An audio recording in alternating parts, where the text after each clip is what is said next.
தங்கராகி களி கதையின் சுருக்கம். சின்னஞ்சிறு குடிலில் பூங்கொடி பாட்டி தன் பேர குழந்தைகள் கண்ணா மற்றும் மலருடன் வாழ்ந்து வந்தாள். ஒவ்வொரு மாலையும் அவர்களின் வீட்டை ராகி கழியும் மனம் நிரப்பும். வறுமையின் மத்தியிலும் தன் பாசத்தால் அவர்களை வளர்த்தாள் பாட்டி. ஒரு நாள் கண்ணா தன் பள்ளி நண்பன் தோசை சாப்பிடுவதை பார்த்துவிட்டு பாட்டியிடம் ஏக்கத்துடன் கேட்டான். பாட்டி, எனக்கு இந்த களி வேண்டாம், நாம் இன்று தோசை சாப்பிடலாமா? இதை கேட்ட பாட்டியின் முகம் வாடியது.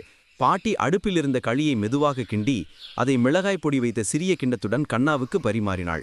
கண்ணாவிடம் அன்புடன், என் செல்ல கண்ணா, இது சாதாரண களி இல்லை, இது தங்க களி என்றாள்.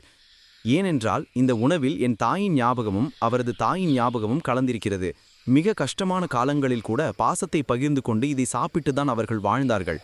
இதில் இருக்கும் மிளகாய் பொடி நட்பின் சுவை. இது போதும்டா, நாம் உங்களை நல்லா பார்த்துக்க வேண்டுமில்லையா என்று பாட்டி கண்கலங்க கேட்கிறார்.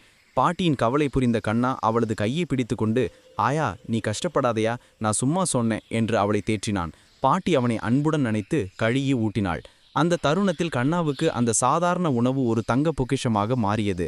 உணவின் சுவையை விட பாட்டியின் பாசம்தான் அதில் நிறைந்திருப்பதை அவன் உணர்ந்தான்.